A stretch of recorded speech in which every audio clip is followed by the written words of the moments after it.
can't stop believing. And then street lights people.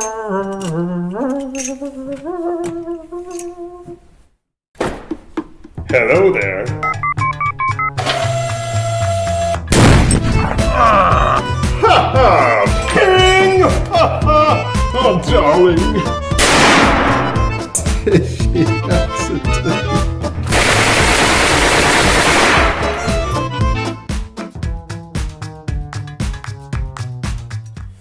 J'ai trop de douilles à charger. Bonjour, bonsoir à tous.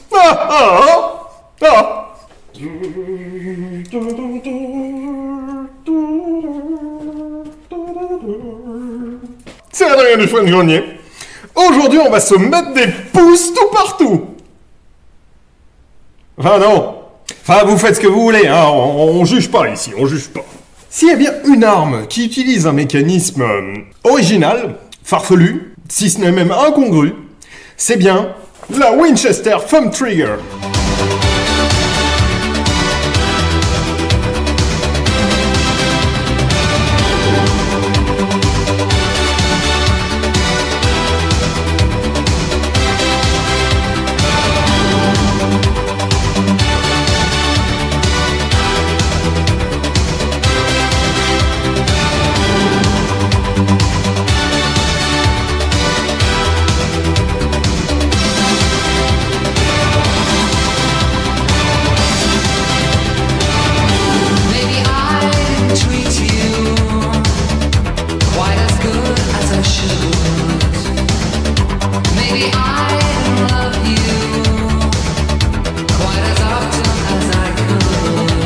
La Winchester modèle 99.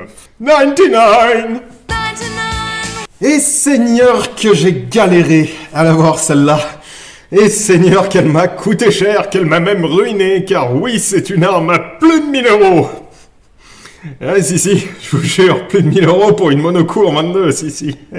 Commencez pas, je fais ce que je veux. Et pourtant, j'en ai déjà vendu une. Comme le con de la lune que je suis, je l'ai pas gardée. Oups. Oupsie. Mais bon, maintenant c'est bon, j'en ai une. Yes. Alors, comme vous pouvez le voir sur cette carabine, manque un truc, hein. Là normalement, il y a un bidule là qui dépasse, là, une petite tobie là, qui est censée nous aider à faire des choses. Bah non. Winchester, il décide que l'index, c'est vraiment un doigt tout pourri, et que Winchester, ce qu'elle aime, c'est le pouce. Le pouce, ça roxe du poney. Alors ils prennent pour base une petite Winchester de chez eux, qui était une monocoup, pareil, en 22 short, puis en 22 long, puis même carrément en 22 extra long. Et sur cette base, ils décident de virer le pontet, la queue de détente, et d'y adjoindre à l'arrière une petite pièce que vous voyez ici, qui bouge, et qui permet de retenir le bouchon de culasse tant qu'elle n'est pas pressée. Et tant qu'on presse pas dessus, avec le pouce, thumb trigger. Thumb, ça veut dire pouce. Alors c'est sûr que là, la trigger discipline, ça devient nettement plus simple, quoi. Allez, avant de vous raconter la fabuleuse histoire de cette petite Winchester, car oui, elle a une histoire très intéressante, je trouve, on va tirer un petit peu. Alors, je n'ai pas de 22 short, là, aujourd'hui, tout de suite, j'en ai pas pris. Et vous ne m'en voudrez pas, mais cette petite carabine, malheureusement, a un défaut que j'ai pas encore réglé, j'ai pas eu le temps de le régler avant ce tournage formidable et délicieux. C'est que l'extracteur est très légèrement usé, et donc très légèrement trop court, et donc j'arrive plus à les sortir. Je vais régler le problème, je vous jure. Désolé, je couperai. Alors, on va commencer avec de la 22 Colibri, qui est une 22 très cool. Vraiment très très cool, dans tous les sens du terme. Qui ne fait pas un pet de bruit en 20 grains, qui est super sympa. Et surtout qui n'a pas beaucoup de pression. Alors, donc, c'est vraiment une toute petite culasse. Alors, attendez. Hop, je désarme, voilà. C'est une toute petite culasse avec un tout petit levier trop mignon. J'adore. Voilà. Avec une culasse un peu dure, d'ailleurs, par la même occasion. Je ne sais pas si c'est sur mon exemplaire ou si c'est sur tous les exemplaires, mais bon, c'est un peu raide.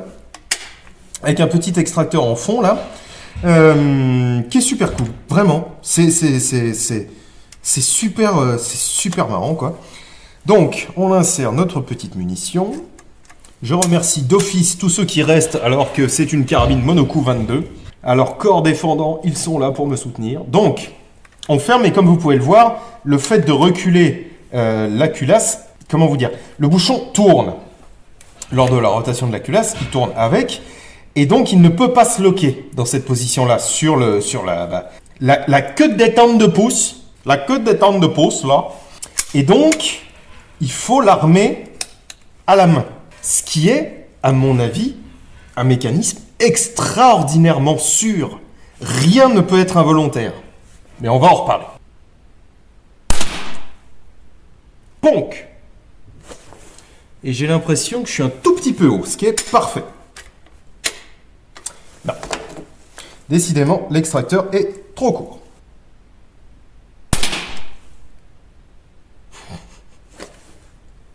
C'est super rigolo. Je sais que c'est pas très cinématique et c'est pas très impressionnant pour vous, mais c'est vraiment super rigolo. C'est perturbant un petit peu parce que d'appuyer avec le pouce, elle est un peu courte en plus. Quand le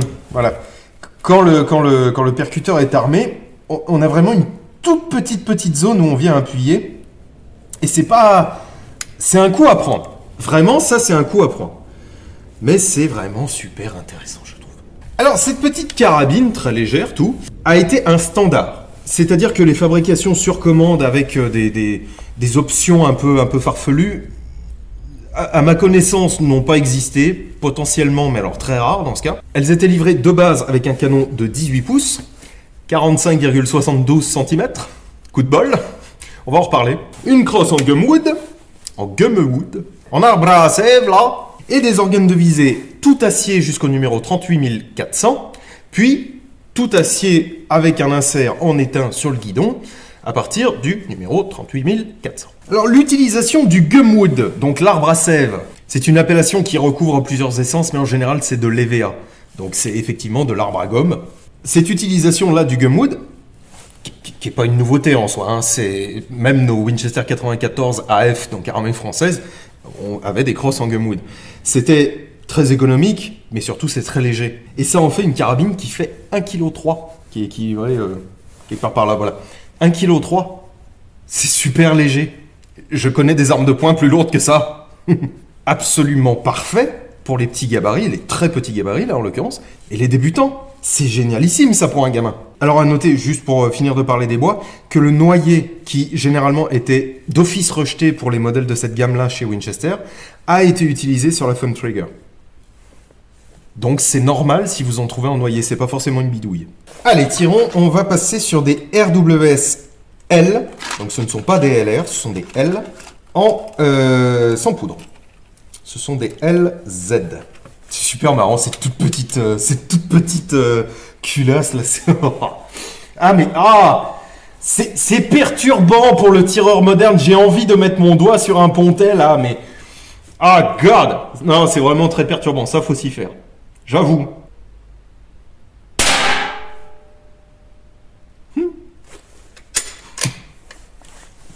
Je m'amuse. C'est tellement drôle. Alors c'est tellement drôle, sauf l'extraction qui est quand même un peu chiant. Mais je vais régler le problème.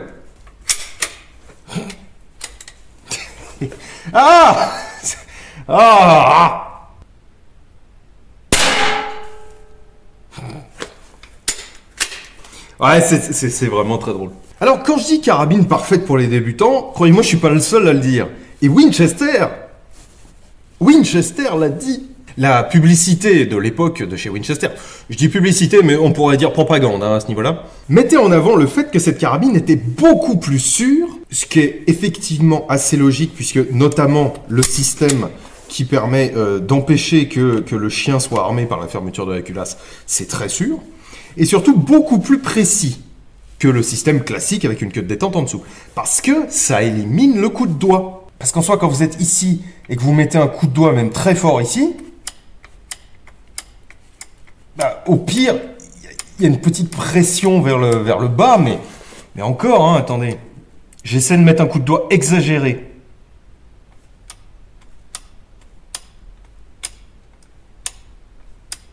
Je sors même pas du visuel. Même avec un truc exagéré, et sincèrement, personne ne met un coup de doigt pareil avec le pouce. Avec le pouce, au contraire, on y va doucement, parce que c'est pas un doigt, à mon avis, qui a l'habitude de se contracter pour rien. Effectivement, oui. Ça élimine une grande partie, on va dire, du coup de doigt. Pour être raisonnable, on va dire une grande partie. Mais sincèrement, je pense une immense majorité. 99% du coup de doigt, il est éliminé, effectivement, en changeant de doigt. Et effectivement, il y a très très peu de parasites, parce que là, vous ne pouvez le prendre que dans le bon sens. Vous ne pouvez pas le pousser vers la gauche ou vers la droite, ça existe juste pas.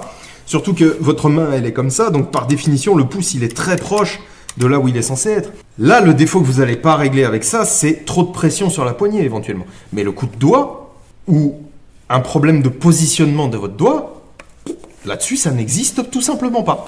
Voilà. Effectivement, là-dessus, ils avaient raison. En revanche, c'est vrai que vous vous en êtes rendu compte, les tireurs brainwashés que nous sommes, lavés du cerveau, là, ont un peu de mal à s'y faire.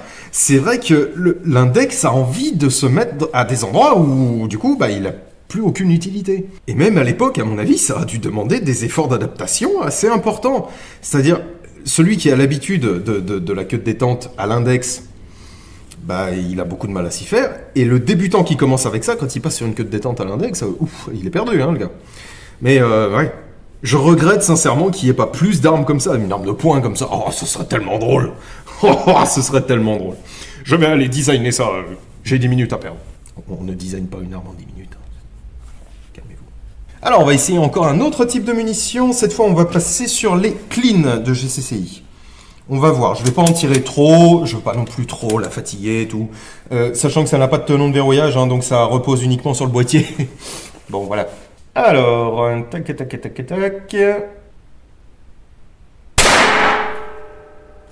Ping.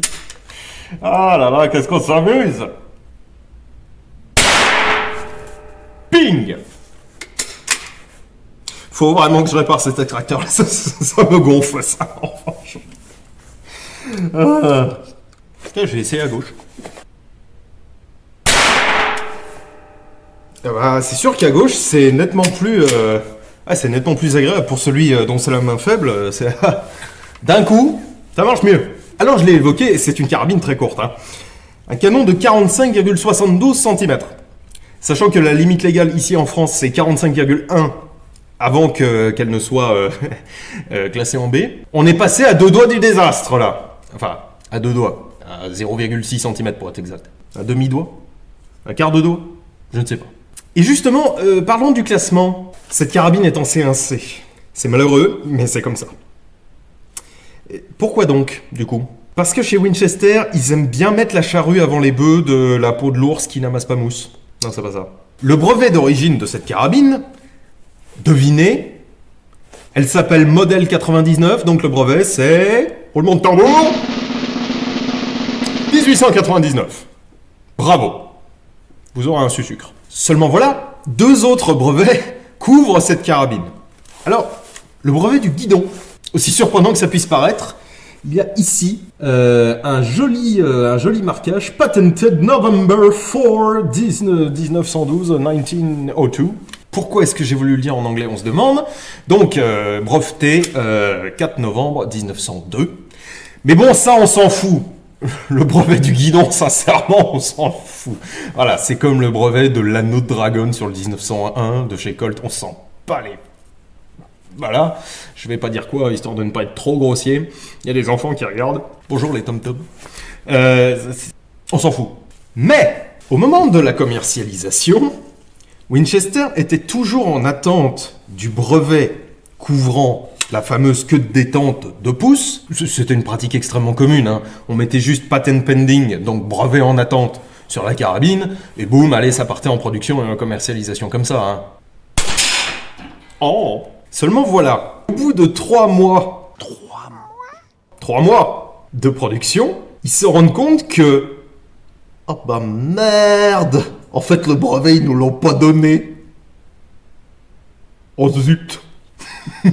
Catastrophe, catastrophe. Évidemment, vite, on change le marquage d'origine en brevet en attente, patent pending. On redépose le brevet de cette queue de détente un peu plus proprement. Et finalement, donc, il est accordé, mais en 1905... Oups. Bah oui, avec les délais administratifs, pas de chance, 1905. Et c'est dommage, parce que... ça là, c'est une pièce un petit peu plus qu'essentielle quand même, hein. C'est... Tout le boyau du flingue, il est là. Et donc, chez nous, bah... dernier brevet essentiel connu, postérieur au 1er janvier 1900, ça va sur classe en C1C. Je suis désolé, mais ceux qui vous disent le contraire se gourrent. D'ailleurs, je l'ai moi-même acheté en DE, c'est moi qui l'ai déclaré. Et pour toi, petit Jean-Mimi qui va me dire « Ouais, mais pourquoi tu l'as fait? T'aurais dû laisser comme ça, et puis voilà, t'avais une arme en D, ils auraient jamais pu la trouver. » Ta gueule. Je suis armurier du combat. Tu crois vraiment que je peux me permettre d'avoir une arme non déclarée à la maison? Faut pas être fou. Je me rends compte que j'aurais peut-être pu me mettre des ballons. Ça aurait pu être drôle. Alors, essayons avec une Infamous Remington Golden Bullet. Et faisons un tir de réaction. Tiens, on va voir si c'est facile à faire. Alors, effectivement, il faut quand même faire gaffe à ne pas prendre la carabine trop haut, parce que sinon, avec votre pouce, vous appuyez. Voilà. Alors, mettons... je m'appelle Billy, j'ai 12 ans et demi, en 1907, et un corbeau vient de me voler mon gâteau. Or, nous sommes en 1907 et les gâteaux, c'est quand même pas tous les 2 jours. Donc, il faut que je fume cet enculé de corbeau avant qu'il ne se régale avec mon goûter. Espèce de corbeau de malheur, j'aurais été plume!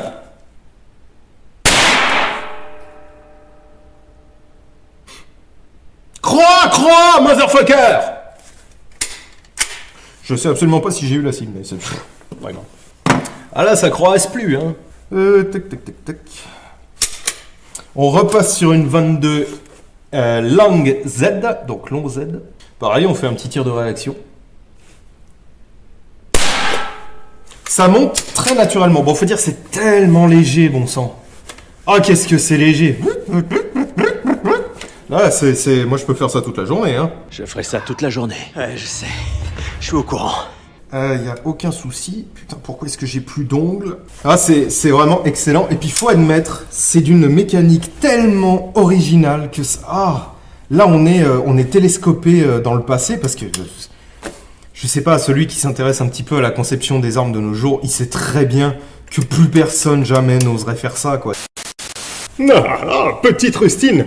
Ce que j'ai oublié de vous dire pendant le tournage, je m'en suis rendu compte juste maintenant, évidemment, la Winchester Thumb Trigger n'est pas la première à utiliser ce système-là. En fait, c'est pas du tout Winchester qui a inventé ça, bien entendu. Je ne sais pas s'ils s'en sont inspirés, mais en 1870, Glicenti Pieri, donc un duo d'armuriers de Brescia, Italie, a fabriqué en fait un prototype destiné à l'armée italienne. J'aurais adoré que ce soit adopté ce truc, parce que c'est vraiment ultra sexy. Donc voilà, il y a ce prototype-là de l'armée italienne. Et je vous dis une bêtise, ça existe encore. Figurez-vous que Iron Horse Armory, aux États-Unis, fait des AR-15 avec un système de queue de détente dans la poignée qui s'actionne par le pouce. Eux, en revanche, ils sont très clairement inspirés de Winchester, ils le disent d'ailleurs. Mais ça me paraît vraiment très très intéressant.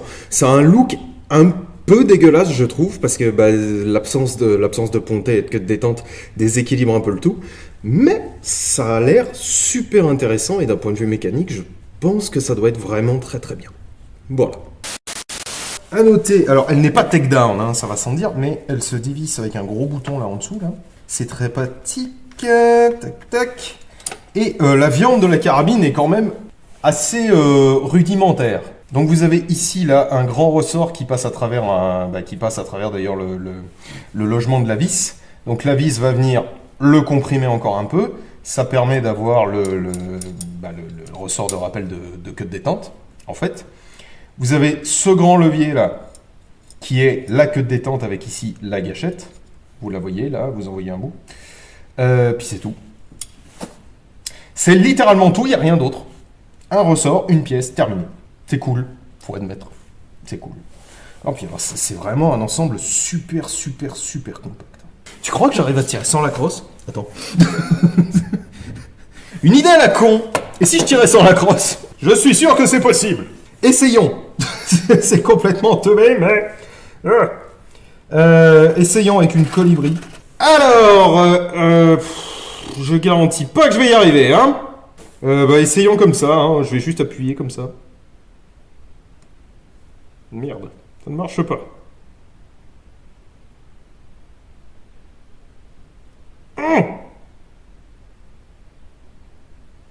Putain, elle est dure cette saloperie de détente là.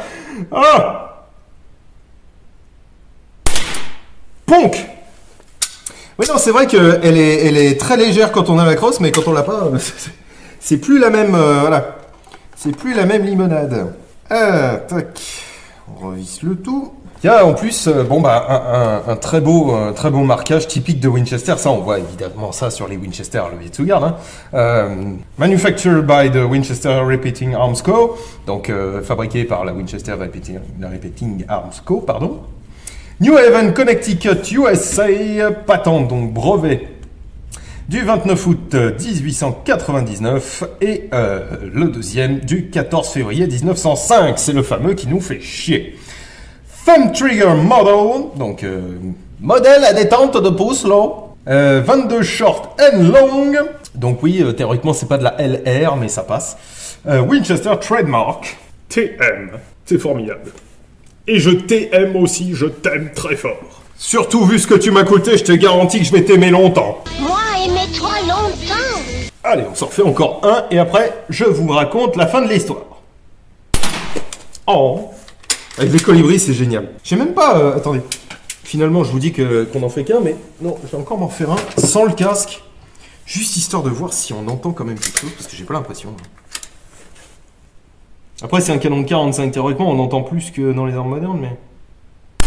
Non, ça va. Ça va. Ça, pour le jardin. Oh, c'est top. Oh, ça va peut-être devenir ma carabine de jardin, du coup. Ah. À noter également, une plaque de couche de chez Winchester.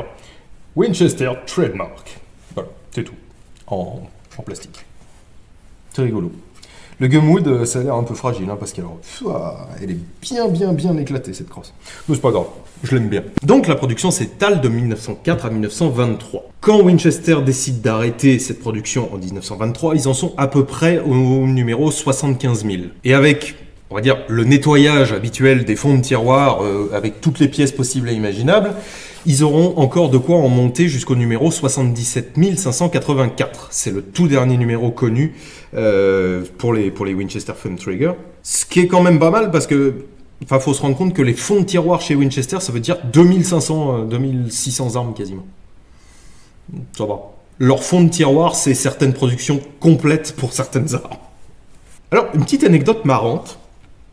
La production annuelle des Winchester Thumb Trigger tournait aux alentours de 1000 à 3000 exemplaires par an, globalement. Il y a quelques petites années où il y en a eu 6000 ou 8000, mais globalement, ça s'échelonne entre 1000 et 3000. Sauf pour les années 1904, 1905, 1906, où la production a atteint systématiquement plus de 10 000 exemplaires, voire 18 000 en 1905, si je me souviens bien. Alors pourquoi ? Parce que l'Australie a été une gigantesque consommatrice de Winchester Thumb Trigger.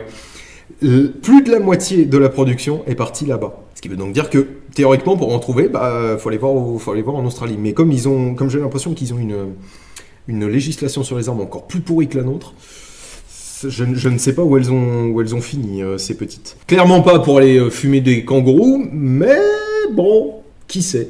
Des petites Joey, peut-être. Nous ne saurons jamais, mais c'est pas grave. Allez, on se fait des derniers tout petits tirs. On va se faire une colibri, une golden bullet, et puis est-ce que j'ose faire une mini-mag? Ah, c'est pas prudent, mais fuck it. Je vais le faire. Non, vous ne m'arrêterez pas. Je vais le faire. Une colibri. Une golden bullet de merde. Bon. Et c'est donc aujourd'hui que je décède, tué par une carabine dont tout le monde se fout. CCI Minimag. J'étais pas super confiant, mais c'est pas grave, c'est passé. Ne faites pas ça. Bah non, le pire c'est qu'elle a même pas trop collé en plus. Souvenez-vous que les munitions en 22 LR peuvent être particulièrement velues en termes de pression, donc déconnez pas. Déconne pas, Billy. Bon voilà, écoutez, petite vidéo à la con, hein, mais... Oh. Ça faisait partie de ma checklist depuis pas mal de temps. Vraiment, j'avais été impressionné à l'époque où j'ai découvert ce système. Je me suis dit, mais c'est dingue. C'est vraiment dingue. Les mecs, ils ont des idées simplissimes en vrai. Hein. L'idée est super simple. Mais ils ont des idées de fou. Parce qu'il faut y penser à faire ça. Faut vraiment y penser. Donc voilà, c'est... Oh. C'est un vrai plaisir d'en avoir une en collection. En plus, je sais que j'ai pas fait un trop mauvais investissement, même à ce prix-là, oui, si. Donc c'est cool. Vraiment, même si je le fais pas pour ça, ça me... Comment vous dire ? Ça me donne un peu bonne conscience. Elle est pas très belle, mais je pense que je vais la laisser comme ça, parce que c'est son vécu et fuck it. Voilà. Je vais juste lui enlever là, elle a une petite tache d'une oxydation un peu moderne, donc ça je vais la virer. Mais le reste, ça restera comme ça. Voilà. Allez, sur ce, je vous dis à très bientôt. Merci beaucoup d'avoir suivi cette vidéo. Vous êtes des gens très courageux, car j'ai pu vous appâter avec le titre, mais je sais que je ne vous ai pas gardé grâce au tir. Peut-être grâce à l'histoire un petit peu. Ouais. Voilà. Faut pas bouder son plaisir. Merci aux abonnés, merci aux tipeurs. Et comme on a fait la Thumb Trigger, la pouce détente là, vous êtes contractuellement obligé de mettre un pouce en l'air à cette vidéo. Mangez des légumes. Attention, ça va rimer. Buvez de l'eau. Je vous avais prévenu. Ciao! Encore ?